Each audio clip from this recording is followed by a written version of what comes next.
Maybe you've got a new nozzle. Maybe you're trying to calibrate a new material or a new type of product, and things aren't going well. Maybe you're losing hope. And maybe you skipped a step and you didn't dry your filament first. Let's take a look at a couple examples here.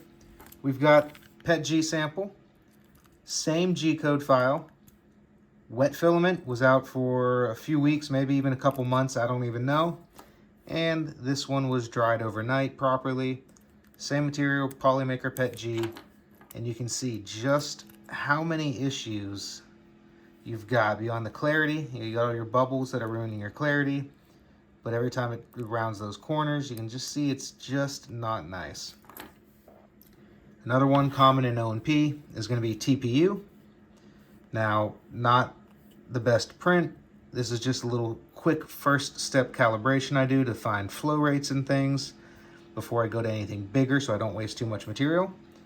But you can see how much rougher that looks on the left, which has not been dried. We've got stringing, we've got bubbling.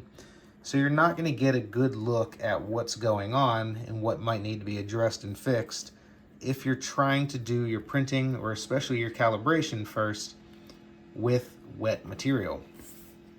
These materials that absorb moisture from the air just from the surrounding environment are called hygroscopic materials.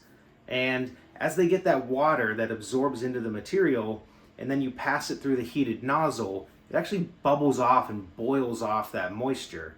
So what you get is you might hear a popping or a hissing while you're printing.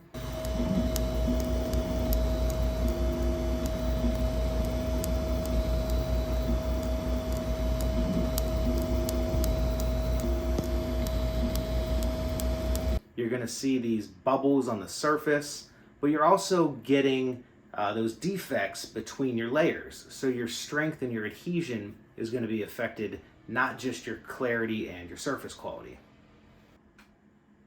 So the first step is to properly dry your material.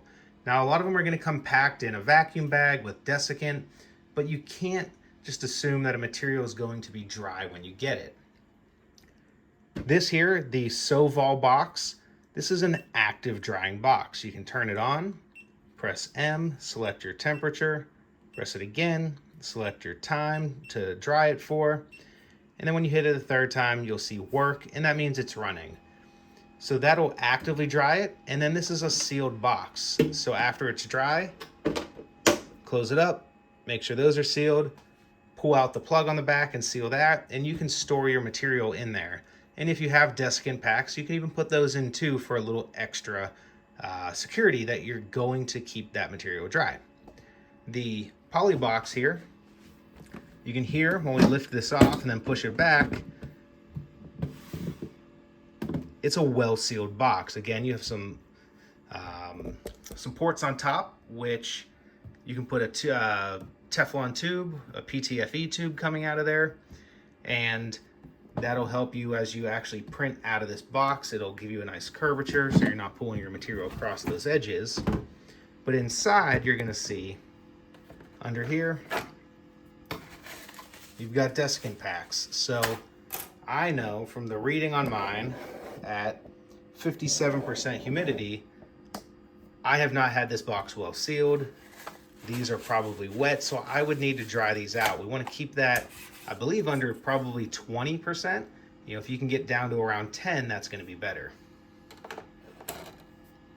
So that Soval box works. It will dry your material, but you might need to dry it for 12 hours or more to get your material properly dried out for a good print. Another option is the Print Dry Pro. Let's take a look here.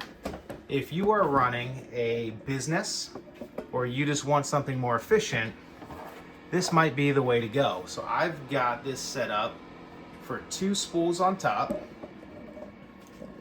and down below I've got the adapter for a large spool below there. So I use that for things like these bigger spools of VarioSure. So I can be drying that plus 2 1-kilogram spools at the same time. Now this one, like I said, that's an option. It's gonna come set up for the 2 1s. and then that's the large spool extension option. You've got your temperature here, so this is going to be more effective. You can go up to 65 degrees instead of 50. So you're going to dry, different materials need to be dried at a higher temperature, but this is also going to dry things just much faster and more effectively. Another thing I've used that works well is a food dehydrator, but mine got destroyed in a thunderstorm when the power went out. So it's a good reminder to always have your printer and anything else important plugged into a surge protector. Now, as you can see here, I don't store my material well. I tend to just dry them before I use them, but ones that are a little more important, I'll keep in this box here. It's got a sealed gasket around it, and I keep these renewable dehumidifiers in there. You can see when they get wet, you just plug it into the wall and it dries them back out. So I keep a couple of those in there.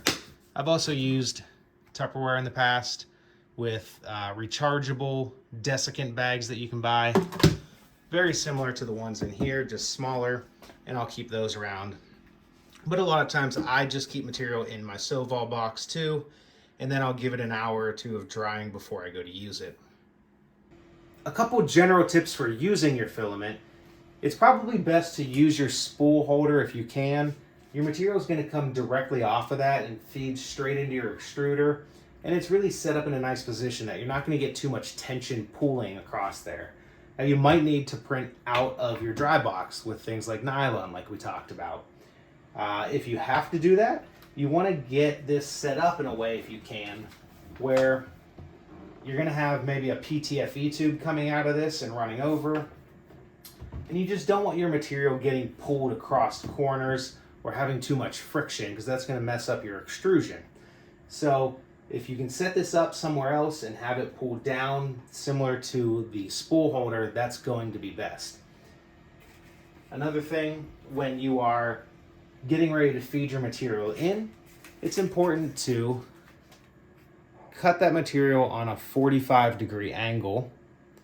And then when you're not using it, always tuck it back in. You don't want your material to get loose on the spool, because if it gets loose and then you just grab it and put it back in, it might have fed underneath a different loop of it there, and you might get a knot that, as that's unspooling and printing, that knot will snag and it could pull that off. That should give you a good overview of drying, storing, and some best practices for using your filament to make sure you get the best results from it. If you ever see any of these bubbles or anything, just give it a little time in the dryer, and just remember to do that before you start to do all your calibration, because you want to know that as you're learning a new material or a new nozzle, that what you're working with is what you want to be working with, so that you don't get into doing too many things when you're seeing things that are not actually based on your calibration. So that's going to be what we're going to cover next, is nozzle sizes, flow rates, and then we're going to talk specifically about PETG, leading into our craftsmanship course, where we're going to figure out how to best print PETG for speed and clarity. So that'll be coming up over the next few days here. Check back for those videos, and we'll see you next time. Thanks for watching.